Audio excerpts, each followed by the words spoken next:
पेट सफा आयुर्वेदिक चूरन, पेट सफा तो हर रोग दफा। राजधानी रांची में दीक्षांत समारोह में विद्यार्थी को मिली उपाधि। विद्यार्थियों को राज्यपाल ने दी बधाई, उज्जवल भविष्य के लिए दी शुभकामनाएं।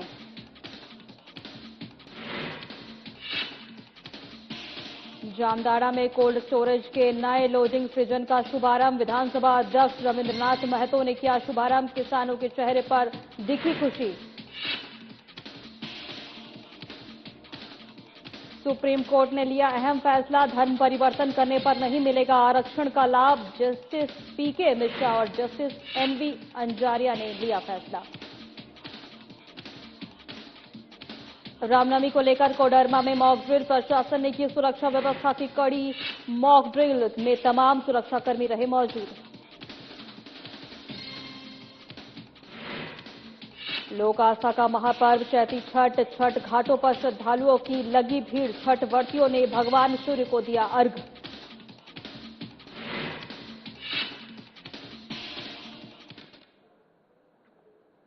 नमस्कार, मैं हूं आपके साथ सोनम राय। बुलेटिन की शुरुआत करते हैं। राज्यपाल संतोष कुमार गंगवार ने आज शौर्य सभागार जैप 1 और डोरंडा रांची में आयोजित इक्वाफ विश्वविद्यालय और झारखंड के दीक्षांत समारोह में उपाधि प्राप्त करने वाले सभी विद्यार्थियों को बधाई देते हुए कहा कि दीक्षांत समारोह में केवल डिग्री प्राप्त करने का अवसर नहीं बल्कि कर्तव्यों और उत्तरदायित्व की नई शुरुआत का प्रतीक है। उन्होंने विद्यार्थियों से आह्वान किया कि वे अपने ज्ञान, कौशल और मूल्यों के माध्यम से समाज और राष्ट्र के विकास में सक्रिय योगदान दें।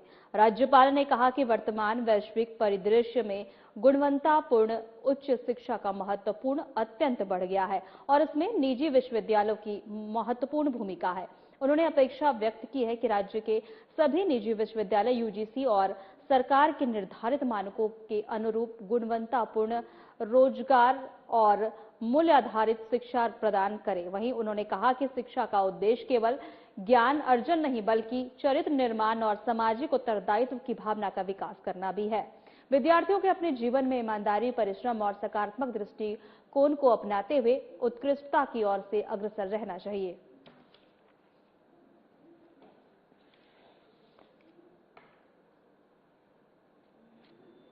विश्वविद्यालय हमारे राज्य में अच्छे ढंग से काम कर रहे हैं और हमारी शुभकामनाएं है कि वो पहचान बनाए और देश में प्रतिष्ठा स्थापित करें। मैं आपके माध्यम से सभी विश्वविद्यालयों को अपनी शुभकामनाएं देता हूं और हमारी रुचि है कि हमारे राज्य में सभी का सत्र नियमित हो जाए और कोई समस्या ना रहे। धन्यवाद। झारखंड विधानसभा की 81 सीट से बढ़कर 105 सीट होने की संभावना है, लेकिन इसे लेकर अभी से राजनीतिक दल में कयासबाजी तेज हो गई है। वहीं बीजेपी के प्रवक्ता शिव पूजन पाठक ने कहा कि अभी संसद में क्या प्रस्ताव आएगा समय बताएगा। सदन में प्रस्ताव आ जाएगा। अभी मीडिया में जो खबरें आई हैं स्वाभाविक है, परिसीमन पहले से तय है। वहीं जिसमें 33% महिलाओं के लिए आरक्षण कानून बना है। प्रधानमंत्री के नेतृत्व में केंद्र सरकार संतृप्त है। आने वाले 2029 के चुनाव में 33% महिलाओं की भागीदारी सुनिश्चित हो। परिसीमन में सीट बढ़कर महिलाओं के लिए आरक्षित होगा। इसको लेकर अब सदन में प्रस्ताव आ जाएगा, तब पता चलेगा कि वहीं कांग्रेस प्रवक्ता सोनल शांति ने कहा कि महिलाओं की भागीदारी होगी तो कांग्रेस पार्टी ने महिला सशक्तिकरण प्रतिनिधित्व दिया है।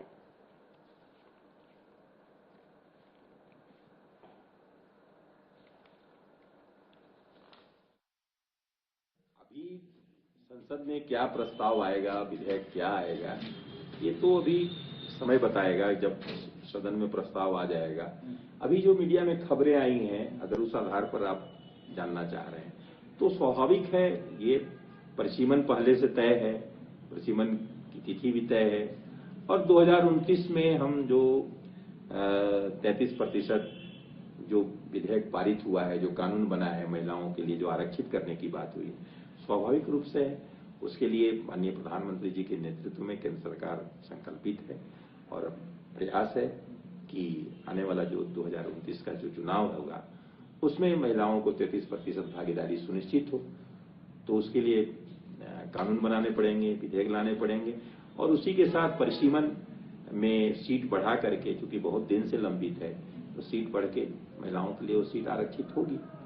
तो अभी तो जब प्रस्ताव आ जाएगा सदन में तब पता चलेगा कि कितनी सीटें बढ़ रही हैं। अभी तो जस्ट खबरें कुछ निकल के आई हैं, लेकिन उसको अधिकृत नहीं माना जा सकता है। लोकसभा में हो और अच्छा प्रतिनिधित्व हो, और इसके लिए सरकार ने और कांग्रेस पार्टी ने अपने समय में पहल भी किया था और इन मुद्दों को लगातार महिला सशक्तिकरण की दिशा में उठाना चाहती थी और उठाते रही है। और इस दिशा में हमने सांगठनिक रूप से भी और वैधानिक रूप से जहां जहां हमें समझ में आया हमने वो प्रतिनिधित्व दिया है। आज भी अगर देखेंगे तो हमारे सरकार में महिलाओं के प्रतिनिधि और संगठन में भी प्रतिनिधियों की संख्या ज्यादा है। लेकिन इस अगर केंद्र सरकार अगर यह फैसला लेती है तो पहले हम उन पहलुओं को देखेंगे कि किस तरह का वो विधेयक ला रही है, उस विधेयक में क्या है। महिला सशक्तिकरण की दिशा में कहीं उनका कोई एजेंडा तो नहीं चलने वाला है। तो जब तक वो सरकार उस विधेयक का ड्राफ्ट नहीं जारी करती है, पूरा ड्राफ्ट जब तक जारी नहीं करती है तब तक हम कुछ कहेंगे नहीं। लेकिन हाँ यह है कि अगर महिला सशक्तिकरण की दिशा में एक मजबूत विधेयक लाया जाता है जो महिलाओं के हितों में है, उसमें सभी वर्गों का ख्याल रखा जाता है।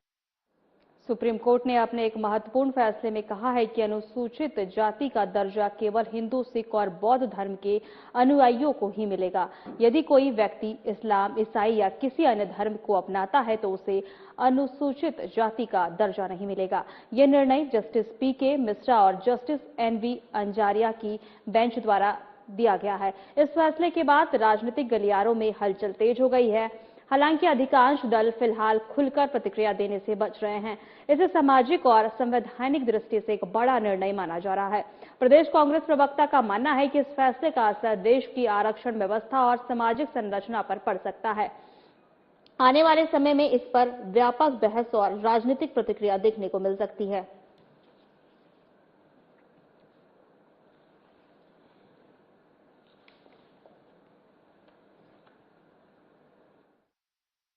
यह फैसला दिया है उसका एक दूरगामी प्रभाव पड़ेगा राष्ट्रीय स्तर पर, और चूंकि सुप्रीम कोर्ट के फैसलों पर कुछ टिप्पणी नहीं की जा सकती तो निश्चित रूप से एक बहुत ही महत्वपूर्ण निर्णय है। तो इस पर किसी प्रकार की टिप्पणी नहीं की जा सकती राजनीतिक रूप से, व्यक्तिगत रूप से भी, लेकिन इसका एक दूरगामी प्रभाव भारत की सामाजिक व्यवस्था पर पड़ेगा। जामताड़ा जिले के नाला प्रखंड क्षेत्र के अंतर्गत सालुका में अवस्थित स्टोर फ्रेश कोल्ड स्टोरेज के नए लोडिंग स्टेशन का शुभारंभ किया गया। उद्घाटन समारोह में झारखंड विधानसभा अध्यक्ष रविंद्रनाथ महतो मुख्य अतिथि के रूप में शामिल हुए हैं।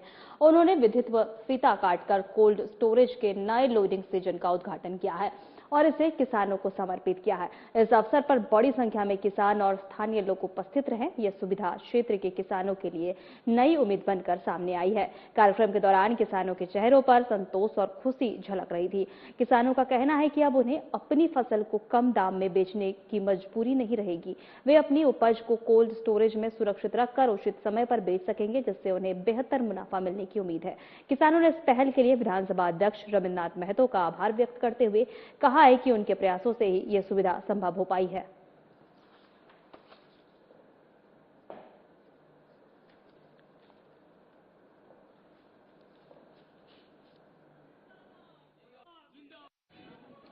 देखिए, आज हम बेहद खुश हैं और बेहद खुश इसलिए हैं कि आज से हमारे यहाँ का किसान ठगा हुआ महसूस नहीं करेगा।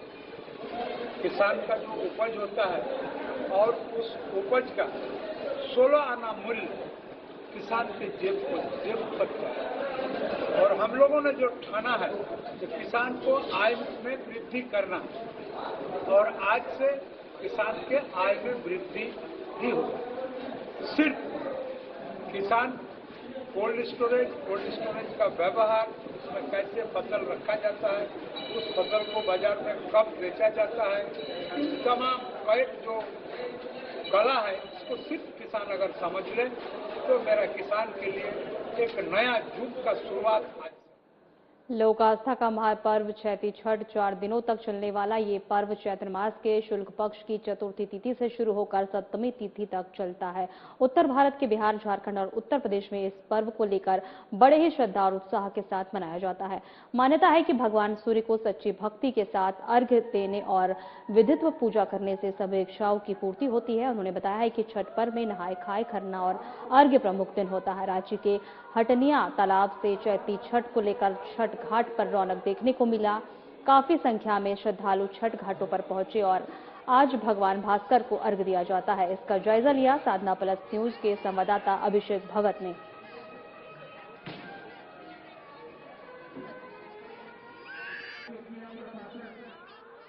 चैत्र नवरात्र के महीने में जो है चैती छठ होता है और खास तौर पे आप देखेंगे कि इस लोकता के महापर्व यानी कि छठ जो है लोग उसमें भी धूमधाम और उत्साह के साथ जो है वो मनाते हैं। यही उत्साह साफ तौर पे राजधानी रांची के आपको हटनिया तालाब में दिख रही होगी। कई जगहों पर जो है इस तरह की खूबसूरत तस्वीर जो है छठ की छठा आपको चैती छठ में भी देखने को मिलती है। खास तौर पे विशेष मान्यता होती है, लोगों की मन्नतें होती है और मनोकामना होती है और छठी मैया उनकी मनोकामना पूर्ण करती है। लोग खास तौर पे इस छठ महापर्व में और उमंग के साथ उतने ही लोग पहुंचते हैं और इसी तरह जो है इस छठ महापर्व को जो है 30 घंटे का निर्जला उपवास करने के बाद जो है भगवान भास्कर को अर्घ आज दिया जाएगा और कल जो है जिस तरह से उगते हुए सूर्य को जो है अर्घ देने के बाद छठ का जो है वो समापन होता है। तो 36 घंटे निर्जला उपवास करने के बाद जो है जो छठ व्रतियां होती है विशेष तौर पे यही मान्यता और यही आस्था जो है साफ तौर पे देखने को मिलता है। उत्साह और उमंग जो है उसी तरह लोग जो है वो शामिल होते हैं। घाटों की तस्वीर आप देख रहे होंगे, घाटों की में जो है रौनक साफ तौर पे आपको देखने को मिल रहा होगा कि किस तरह से जो है घाट पर जो है जो भगवान भास्कर को जो है वो अर्घ दिया जा रहा है। जो छठ व्रतियां होती है विशेष तौर पे जो मन्नत होता है वो मांगी जाती है और पूरा होता है। यही वो तस्वीर है राजधानी रांची के हटनिया तालाब की एक खूबसूरत तस्वीर और तमाम जो व्यवस्थाएं हैं आप देख रहे होंगे कि ये इस तालाब में चारों तरफ जो है घाटों पे खूबसूरत छठ व्रतियां जो है घाट पर पहुंच गए। भगवान भास्कर को अर्घ दिया जा रहा है और के द्वारा हर साल किया जाता है। इसी उत्साह और उमंग के साथ लोक आस्था का महापर्व आज भगवान भास्कर यानी कि डूबते हुए सूर्य को अर्घ दिया जाएगा और कल जो है उगते सूर्य को यानी कि उदययामी सूर्य को अर्घ देने के बाद लोक आस्था यानी कि चैती छठ का जो है वो समापन होता है। तो विशेष तौर पे घाटों पे रौनक आपको देखने को मिल रहा होगा। ये जो तस्वीर जो देखने को मिल रही है ये हटनिया तालाब की है। किस तरह से जो छठ व्रतियां हैं वो घाटों पर अर्घ दे रही है।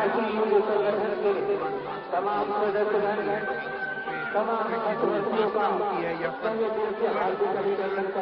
छठी मैया उनकी मनोकामना पूर्ण करती है। अलग अलग घाटों पे जो ये नजारा आपको चैती छठ के ऊपर देखने को मिल रहा होगा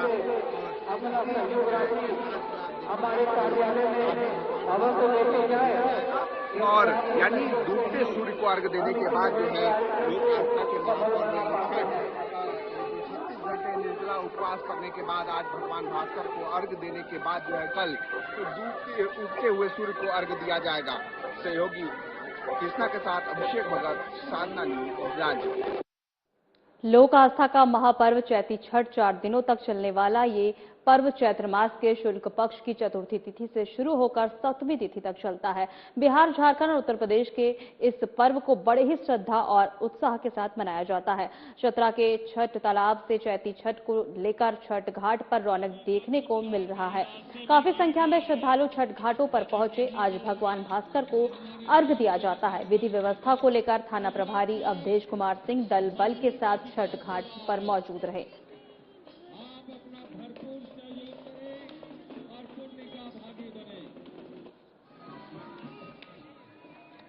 लोक आस्था का महापर्व चैती छठ 4 दिनों तक चलने वाला ये पर्व चैत्र मास के शुक्ल पक्ष की चतुर्थी तिथि से शुरू होकर 7वीं तिथि तक चलता है। बिहार, झारखंड और उत्तर प्रदेश में इस पर्व को बड़े ही श्रद्धा और उत्साह के साथ मनाया जाता है। चतरा के छठ तालाब से चैती छठ को लेकर छठ घाट पर रौनक देखने को मिल रही है। काफी संख्या में श्रद्धालु छठ घाटों पर पहुंचे। आज भगवान भास्कर को अर्घ्य दिया जाता है। विधि व्यवस्था को लेकर थाना प्रभारी अवधेश कुमार सिंह दल बल के साथ छठ घाट पर मौजूद रहे।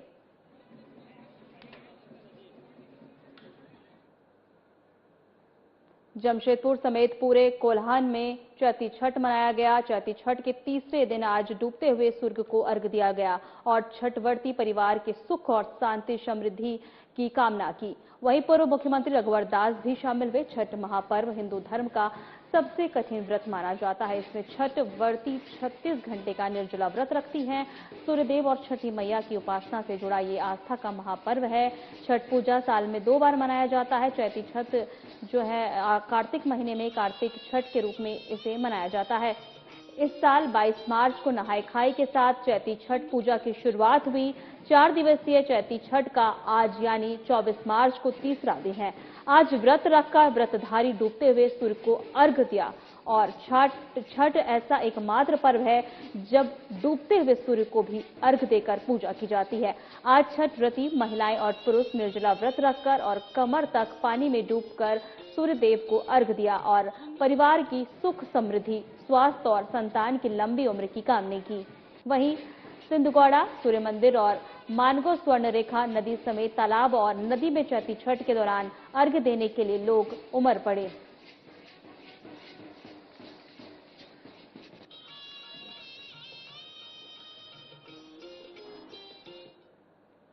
डोमरे विधायक सह झारखंड लोकतांत्रिक क्रांतिकारी मोर्चा के केंद्रीय अध्यक्ष जयराम महतो मंगलवार को धनबाद स्थित एमपी एमएलए कोर्ट पहुंचे। वे विशेष न्यायाधीश दुर्गेश चंद्र अवस्थी की अदालत में एक मामले में पेश हुए। ये मामला बोकारो जिले के सियालजोड़ी थाना में दर्ज प्राथमिकी से जुड़ा है, जो वेदांता स्टील प्लांट के मजदूर आंदोलन से संबंधित है। पत्रकारों से बातचीत में जयराम महतो ने कहा कि उनका इस आंदोलन से कोई सीधा संबंध नहीं था और वे उस दिन घटनास्थल पर मौजूद भी नहीं थे। उन्होंने बताया कि आंदोलन स्थल पर लगे बैनर में उनकी तस्वीर होने के कारण उन्हें इस मामले में नामजद किया गया, जो पूरी तरह से गलत है। यह मामला 27 नवंबर 2023 का है। विधायक ने राज्य की राजनीति पर भी अपनी प्रतिक्रिया दी है। मुख्यमंत्री हेमंत सोरेन के बयान पर उन्होंने कहा कि राज्य के मुखिया को भी सभी धर्मों के साथ लेकर चलना चाहिए।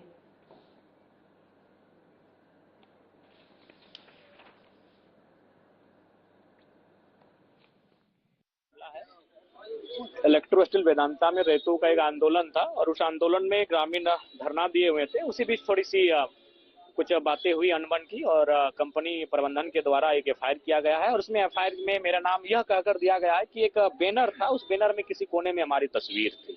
उसी केस के सिलसिले में आज धनबाद कोर्ट आना पड़ा। नहीं, उस कार्यक्रम में हमारी उपस्थिति नहीं थी। उस कार्यक्रम में केवल हमारी तस्वीर थी और उस तस्वीर के आधार पर ही उस उक्त एफआईआर में हमारे नाम को दर्ज कराया गया। पर्व के अवसर पर विधि व्यवस्था और श्रद्धालुओं को बेहतर सुविधाएं उपलब्ध कराने के उद्देश्य से उपायुक्त कर्ण सत्यार्थी की अध्यक्षता में सभी संबंधित प्रशासनिक विभागों और आवश्यक सेवा प्रदाताओं के साथ तैयारियों की समीक्षा को लेकर बैठक आयोजित की गई।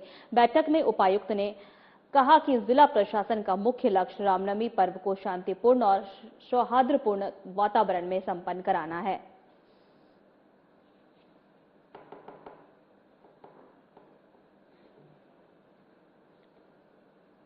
कोडरमा आगामी रामनवमी पर्व को शांतिपूर्ण और सुरक्षित माहौल में संपन्न कराने के लिए पुलिस प्रशासन अलर्ट मोड में है। पुलिस अधीक्षक अनुदीप सिंह के निर्देश पर पुलिस केंद्र में मॉक ड्रिल का आयोजन किया गया है, जिसमें पुलिस बलों ने भीड़ नियंत्रण, यातायात प्रबंधन और आपात स्थिति से निपटने का अभ्यास किया है। मॉक ड्रिल के दौरान आगजनी, असामाजिक तत्वों की गतिविधियों और अन्य संभावित चुनौतियों से निपटने की तैयारी पर विशेष ध्यान दिया गया है। एसपी ने बताया है कि जुलूस मार्गों और अखाड़ा स्थलों पर संवेदनशील इलाके में कड़ी निगरानी रखी जाएगी।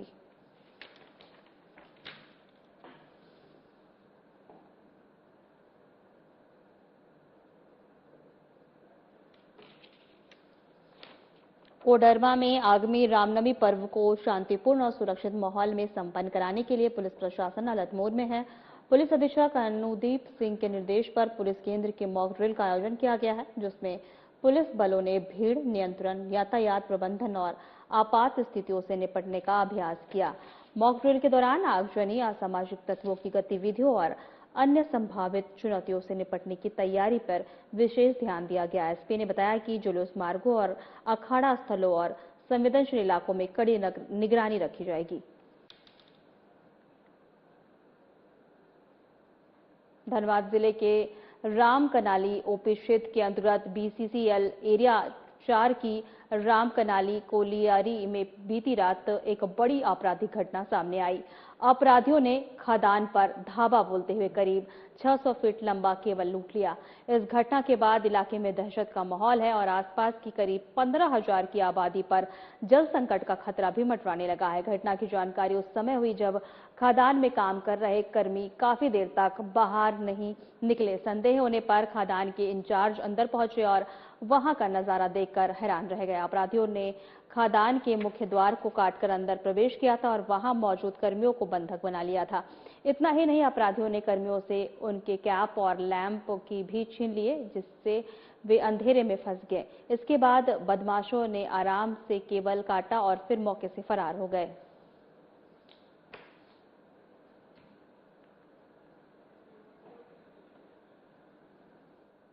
नीचे फोन कर रहा था, फोन कोई उठा नहीं रहा था।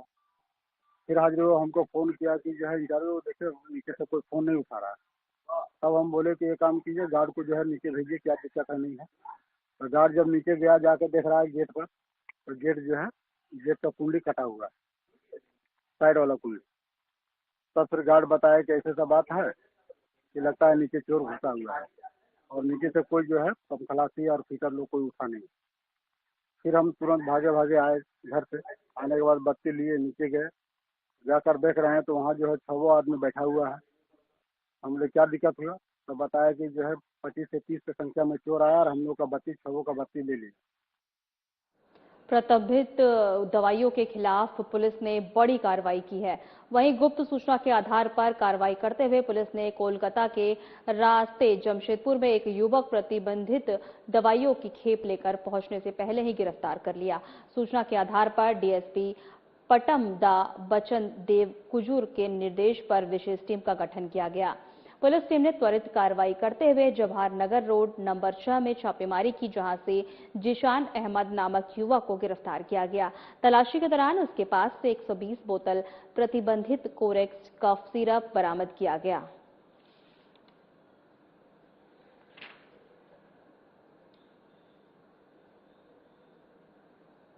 चास कृषि बाजार समिति की सुरक्षा भगवान भरोसे है। यही कारण है कि चोरों ने दुकान संख्या 90 का ताला तोड़कर लगभग 40,000 रुपए के तेल की चोरी कर ली है।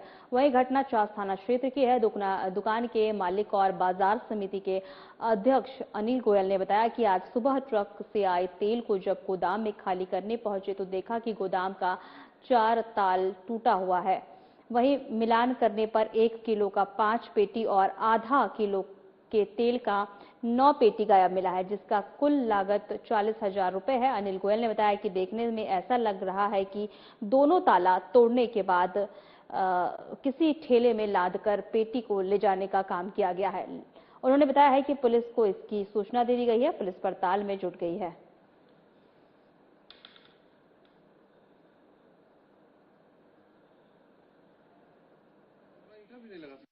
घटना है कि सुबह में मेरा माल आया हुआ था, हम लोग अनलोडिंग के लिए आए जो है, और देखे तो कि मेरा दोनों ताला जो है वो टूटा हुआ है। और उसके बाद में मैंने अपना स्टॉक मंगवा कर स्टॉक गिनती किया, तो गिनती में जो है सलोनी 1 लीटर पोच 5 पेटी मतलब 80 पीस और सलोनी हाफ लीटर पोच 9 पेटी, ये जो है मेरा माल चोरी हो गया है। जो लागत करीब 40,000 रुपये करीब लागत। पहले भी मेरा एक बार प्रयास हुआ, 1-2 बार प्रयास हुआ है, तो हम पूरी सतर्कता इसमें रखते हैं, ध्यान रखते हैं। ताला एक की जगह 2 लगाए थे, मगर अब आज दोनों ताला को तोड़ दिया जो है, तोड़ करके माल चोरी किया। चतरा जिले के सदर थाना क्षेत्र में अपराधियों ने एक बार फिर खौफनाक वारदात को अंजाम दिया है। महुआ चुनने गई 45 वर्षीय गीता देवी की टांगी से गला काटकर निर्मम हत्या कर दी गई है। सोमवार से लापता महिला का शव देर रात आरोदाना पानुसेही के जंगल से बरामद हुआ। किशनपुर के नारायण बांध टोला निवासी गीता देवी सोमवार दोपहर महुआ चुनने निकली थी, लेकिन देर शाम तक घर नहीं लौटी। परिजनों और सदर थाना पुलिस द्वारा चलाए गए सर्च ऑपरेशन के दौरान रात के करीब 1 बजे एक महुआ पेड़ के नीचे उनका शत विशत शव मिला। हत्यारे ने टांगी उससे उनके गले पर वार कर उन्हें मौत के घाट उतार दिया था। वहीं सदर थाना प्रभारी अवधेश सिंह ने बताया कि शव का पोस्टमार्टम के लिए जो है भेज दिया गया है। फिलहाल पुलिस मामले की पूरी जांच में जुटी हुई है। मेरा नाम है रूपा कुमारी, हम किशनपुर से आए हैं और मेरी गोतनी है। गोतनी गई महुआ चुनने के लिए 3 बजे शाम में, और शाम में गई तो हम लोग 5-6 बज गया तो देखने लगे कि अभी तक नहीं आए हैं वो महुआ चुन के। तो हम लोग गए कि नहीं आए हैं अभी तक महुआ चुन के। तो महुआ चुन के नहीं आए तो फिर हम लोग पूरा खोजने लगे, खोजते उसते नहीं मिले तो हम लोग थाना में भी ये बात बताए कि हम मेरी गोतनी है अभी तक महुआ चुनने गई थी, नहीं आई है, घर में नहीं आई है। तो हम लोग पूरा अपना फैमिली में भी बोले कि नहीं आई है दीदी, नहीं आई है अभी तक महुआ चुन के, नहीं आई है। तो हम लोग गए थाना में गए, थाना में भी आदमी गए वहाँ पे तो पूरा खोजे। तो खोजते खोजते तो फिर मिला आरू दाना जंगल में। हम लोग के ये लाश मिली है 1 बजे रात में। 1 बजे रात में मिली तो हम लोग पूरा वहाँ से अथी करने लगे और किशनपुर की है। फिलहाल हमारे खास बुलेटिन में इतना ही। नमस्कार।